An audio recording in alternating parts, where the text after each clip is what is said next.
ଏବେ ସ୍ତ୍ରୀ କହୁଛି ତାପରେ ମାଇକିଆ କହି ତଣ୍ଟି ଘୋଷାଡ଼ି ଆଣି ମେନ୍ ପେଣ୍ଡାଲରୁ ଡ୍ରଇଂ ରୁମରେ ନେଇ ଫୋପାଡ଼ି ଦେବେ। ମାରିବ ତ?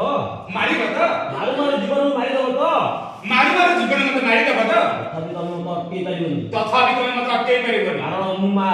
କାରଣ ମୁଁ ହଉଛି ଗୋଟେ ମା। ଗୋଟିଏ ନାରୀ ମା ହେଲା ପରେ ଗୋଟେ ନାରୀ ମା ହେଲା ପରେ ତାର ନିଶ୍ୱାସ ତାର ଛୁଆର ଜୀବନ ସହିତ ଯୋଡ଼ା ହୋଇଯାଏ। ତାର ନିଶ୍ୱାସ କଥା ଛୁଆର ଜୀବନ ସହିତ ଯୋଡ଼ା ହୋଇଥାଏ। ଛୁଆ ପାଦରେ କଣ୍ଟା ଫୁଟିଲେ ଛୁଆର ପାଦରେ କଣ୍ଟା ଫୁଟିଲେ ମା କଲିଜା ଲହୁଲୁହାଣ ହୋଇଯାଏ। ମା କଲିଜାଟା ଲହୁଲୁହାଣ ହୋଇଯାଏ। ମୋ ଛୁଆଟା ମେଡିକାଲରେ ପଢିଛି ମାନେ ମୋ ଛୁଆଟା ମେଡିକାଲରେ ପଢିଛି ମାନେ ମୁଁ ଆଉ ଜିଅନ୍ତା ଦେଇ ନାହିଁ ଶିବା ପଣ୍ଡା। ମୁଁ ଆଉ ଜିଅନ୍ତା ହେଇ ନାହିଁ ଶିବା ପଣ୍ଡା। ମୁଁ ଆଉ ଜିଅନ୍ତା ହୋଇ ନାହିଁ ଶିବା ପଣ୍ଡା। ଏଇ ଏଇ ତମେ ମୋ କଣ କରିବ? ତମେ ମୋର କଣ କରିବ? ଚାଲ ଶିଖୁ। ଚାଲ ମତେ ମୋ ପୁଅ ପାଖକୁ ନେଇ ଚାଲ। ମତେ ମୋ ପୁଅ ପାଖକୁ ନେଇ ଚାଲ। ଶିଖୁ ତମେ ଗଲେ କିଛି ଲାଭ ହେବନି। ତମେ ଗଲେ କିଛି ଲାଭ ହବ। ନନା ଚାହିଁଲେ ସମ୍ପଦ ବଞ୍ଚିବେ। ନନା ଚାହିଁଲେ ସମ୍ପଦ ବଞ୍ଚିବେ। ଯିବା ଆଲୋ ତୁ କିଛି ବୁଝିପାରୁଛୁ ନା କିଛି ଶୁଣିପାରୁନୁ? ବୁଝିପାରୁଛୁ ନା କିଛି ଶୁଣି ପାରୁଛୁ ବା?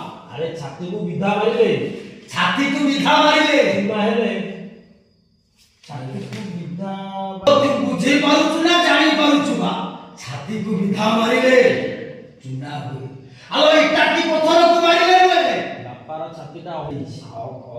ଏ ବାପାର ଛାତିଟା ଅହଙ୍କାର ନିଆଁରେ ପୋଡ଼ି ହୋଇ ଇଟା ହେଇଯାଇଛି। ଏ ସ୍ନେହ ମମତାର ବିଧାରେ ସେ ଚୁନା ହବନି। ଆଲୋ